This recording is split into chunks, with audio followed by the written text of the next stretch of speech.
Hello friends. कभी भी आपने ये सोचा है कि हम प्रिंटेड बुक्स पढ़ना ज़्यादा पसंद करते हैं जबकि ई बुक्स में कहीं से भी एक्सेस करने की फैसिलिटी होती है। सो गाइस, इसके पीछे क्या रीज़न हो सकता है? जनरली हमारा दिमाग कुछ ऐसा काम करता है। हम कोई भी चीज़ को टच करते हैं तो हमें उस चीज़ से पॉजिटिव या नेगेटिव वाइब्स आती हैं। ऐसे में जब बुक्स को टच करते हैं तो उससे पॉजिटिव वाइब्स ही आती है, क्योंकि हमें पता रहता है कि बुक्स में बहुत सारा इन्फॉर्मेशन होता है और वो हमें नॉलेज गेन करने में हेल्प करता है। इसका मतलब ये नहीं कि ई बुक्स से नॉलेज गेन नहीं कर सकते, पर ई बुक्स को प्रिंटेड बुक्स की तरह पढ़ते वक्त सेंस नहीं कर सकते। सोचो, आप कोई भी बुक पढ़ रहे हो और आपको कोई भी लाइन इंपॉर्टेंट लगता है, तो आप जल्दी से उसे हाईलाइट करते हो और ज़रूरत पड़ने पर आप रेफर करने के लिए कुछ लाइंस ऐड भी करते हो, जिससे आपको रिवीजन करते टाइम बहुत हेल्पफुल होता है। इसी वजह से आप प्रिंटेड बुक पढ़ना ज़्यादा पसंद करते हो और काफ़ी हद तक ऐसा करना सही भी है। हाल ही में एक बिजनेसमैन को दो टास्क दिए गए थे। टास्क नंबर वन, उसे अराउंड 500 पेजेस की एक इंटरेस्टिंग बुक पढ़ना है और उस पे स्पीच देना है।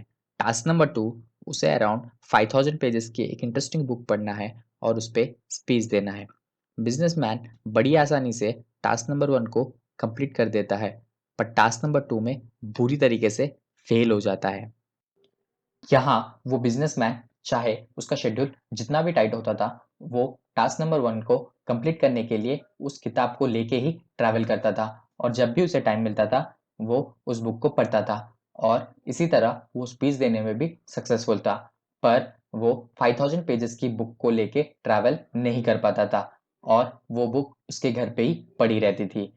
उसे जब भी टाइम मिलता था वो बुक उसके पास अवेलेबल नहीं होती थी।